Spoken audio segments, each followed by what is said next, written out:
Hello, thank you for joining me today. I'm Amanda Fowler of Inspiring Inkin. Welcome to my craft room. In today's video we're going to be making this cute little fairy pizza box. It's decorated using the stamp set Fairy Celebration, and it's fastened with a little bit of ribbon and then opens up exactly like you would expect a pizza box to open. So let's get started. You'll need some cardstock or paper. I've used this DSP pack called Serene Scenery. Now, if you haven't seen this paper pack, you really need to see it. It's amazing. It has photographic images, and then on the reverse it has geometric. So you've got things like dandelions and leaves, you've got texture, fabric, wood grains, all sorts of different skies as well. Really, really pretty. But I'm actually going to be using this one here, which is the crumb cake with the scribbly circles on it. Now, the pizza box sizing is really quite straightforward. You need 2 pieces of cardstock that start, or paper, that start out the same size. So this is a 6x6 piece of design series paper. And if you then get yourself a 6x6 piece of cardstock, you are going to take a tiny sliver off 2 sides. So it doesn't actually matter whether you start out with a 6-inch piece or a 4-inch piece or a 12-inch piece. You're going to be able to make this pizza box from whatever size you want to, but just take a tiny sliver off 2 of the sides of the card that's going to be the base.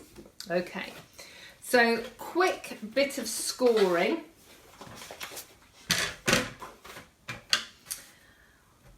I'm going to put the cardstock in first. You're going to score it at 1 inch all the way around. Like that. And then you can do exactly the same with your pizza box lid. So 1 inch all the way around. Okay, so that's all the scoring and measuring we're going to need to do. Then to make the base, actually the quickest, the best way of doing the box is actually to score it first. It just means it's easier to score the lines when they're not cut, because they're joined together. So do the same with the lid as well. Now, with the designer series paper, just make sure when you're scoring and you're burnishing the folds, don't be too rough with it. You don't want to actually crack the paper. So on the base, what we're going to do is cut 2 snips to make 2 little square flaps, and the same on the other side. So you're going to make 2 little square flaps. Now these square pieces, you're going to take a little tiny wedge shape off. Now hopefully I hold that up to camera and be able to see. It's a sliver again. It's a tiny little wedge. You take it off the square piece, because when you fold it in, so when these pieces get folded in, it sits neater. So do it on all 4 sides.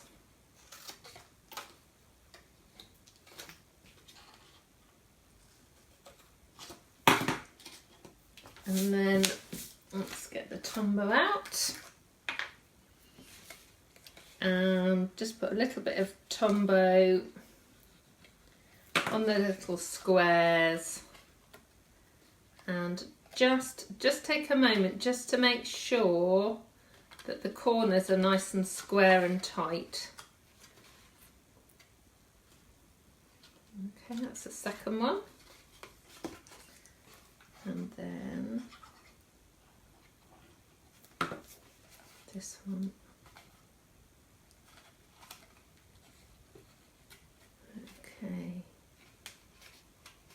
Okay, so there we go. There's the base done. Now with the lid, we're going to cut it slightly differently. So on one edge, we're going to cut straight up those two flaps, and we're going to cut that exactly the same, taking a little sliver off the square pieces. So that's going to end up being the front of the box. Now before you stick it together, whilst it's flat, you just want to punch out a little semicircle. I'm using a 3/4 inch punch here. Just, you can see on this box, it just gives you something easy to hold to be able to lift it. And then at the back, you're going to cut the square pieces off completely, because we're not going to need those. And then you're going to cut again a little triangle piece from the centre going outwards, and that piece is going to be, this piece here is going to be the flap that sticks to the back of the box. So you'll be able to see just here.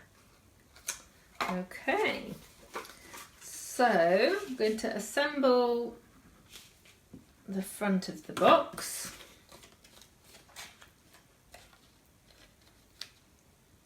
And again, hold it so it sticks well, but just make sure that you've got the corners nice and tight and straight. Okay, and then just pop that on the top and fold the back down, and then you can just stick that down in the right place. And then what I do is I actually, oh, it's fallen apart on me, stick it back down,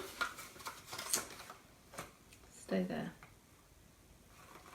What I actually do is I lift this piece up so I can press it in. I actually put it on the table like that and just press it down. There we go. Okay, so actually that's your pizza box made, which is really quick, isn't it? I'm just going to wrap some ribbon around it. This is Pool Party ribbon. It's the stitched satin, really beautiful ribbon. Ties lovely bows, so let's just tie that around.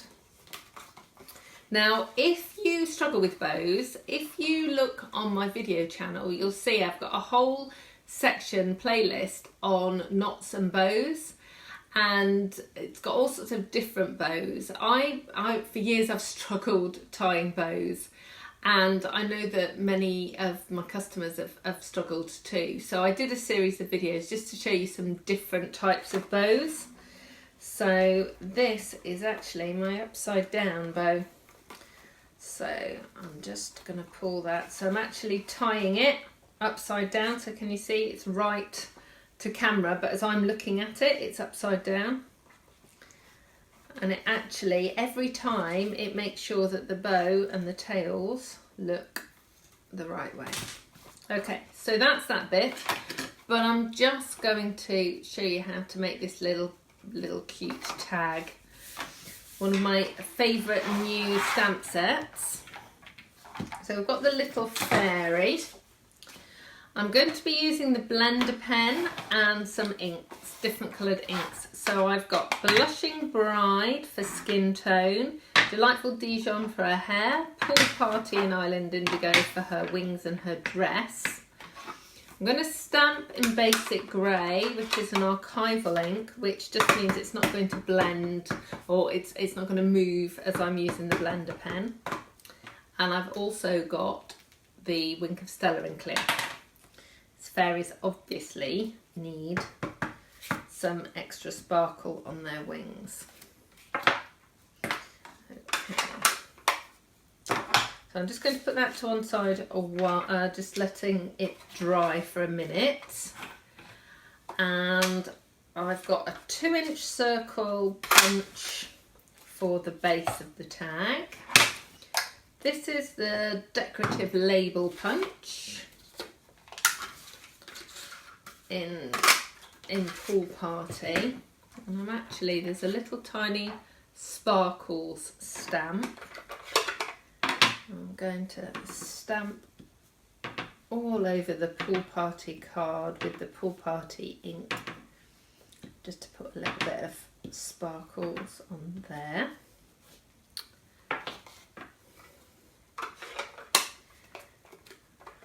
And then I'm just squashing all the ink pads. So I've got ink in the lid, so I can use the blender pen.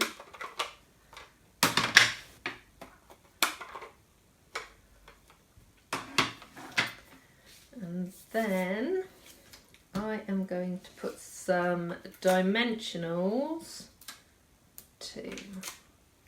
5 dimensionals. Seems a lot for one small piece of cardstock, but what I'm going to do is make all these little tiny silver ruffles, and this is using the silver metallic thread, and there's no real science to this.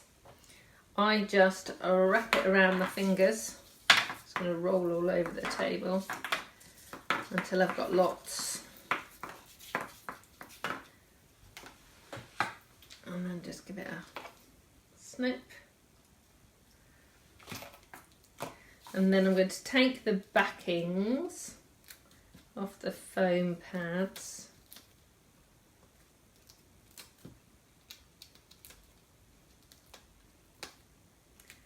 There we go. And then I've got my nice and neat wrapped silver thread, but all I'm going to do now is kind of twist it and then put it down and just press it onto the foam pads. So if you've got any little straggly end bits like that, then just lift them up and stick them onto another piece of foam, and the same with the cut edges as well. There we go. So there's the base for the fairy. So I'm just going to quickly colour in the fairy. The blender pens, if you've not come across the blender pens, they come as a set of 3 and they have some magical chemical thing in them. I don't know what it is, but whatever it is, it makes water-based dye ink blend really well. So obviously all of our Stampin' Up! Inks are water-based dye inks, and so we can use these blender pens with them. And all you do is you just pick up a little bit of the ink and then you just colour in. So I'm just colouring in the fairy. And then when you've finished with that colour, just squiggle it on a piece of scratch paper and pick up the next colour and then colour again. And it's like having a marker in every colour of ink that you possess. And I'm going to just do the darker blue now. This is Island Indigo. Now I've stamped another set of fairy wings as well. Now the brilliant thing about these fairy wings here is you can use the butterfly punch to punch them out. Only the butterfly punch is actually in the cupboard, which is the other side of the camera. So I'm actually going to hand cut it. But you can use the butterfly punch. It's actually designed for you to be able to use the butterfly punch. But it'll only take me a second to cut it out. So and I don't mind cutting out, so I will do that. Okay, so let me just do her skirt. Can you see? Look at the shading you can get. It's just brilliant. Okay, so now sparkle for the wings. Although you're not going to see the underneath that much, I'm still going to put a little bit of sparkle on there for her. And then plenty on the set that will be the top. Okay, so let's cut the fairy out.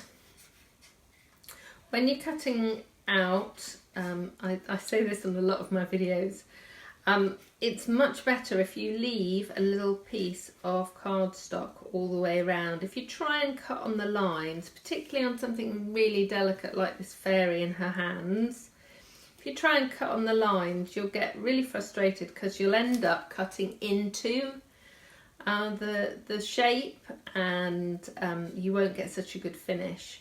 Whereas if you leave a little bit of a gap all the way around, it just looks better, it just looks smarter, and you're not trying really hard not to cut into the shape that you're cutting. So there we go, nearly done.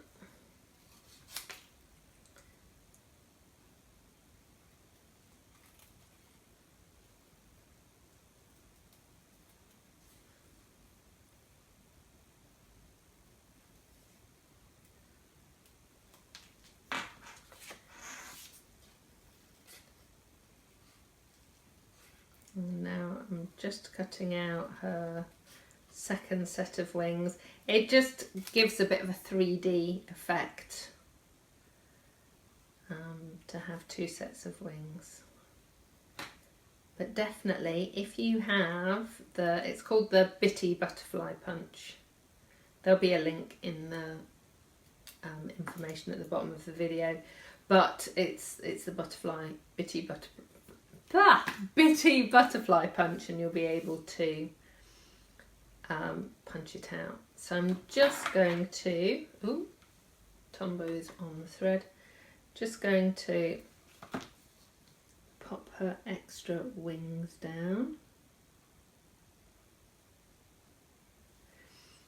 and then use a couple of dimensionals.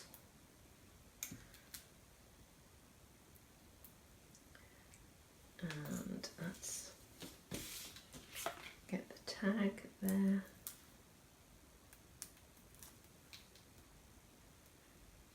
And here we go. So there's the fairy, and I'm just going to use another dimensional just to attach it to the front of the box.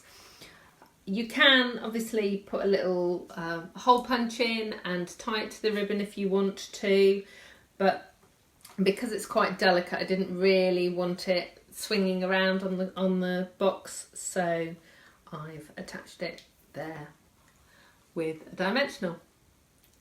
Thank you so much for joining me today. I hope you've enjoyed today's project, making this little fairy pizza box. If you'd like more information and more creative inspiration, please pop over to my blog, www.inspiringinkin.com. Below the video you'll find links to my online store, all the measurements, and links to find me on Facebook, Instagram and Twitter. I hope to see you again soon. Goodbye.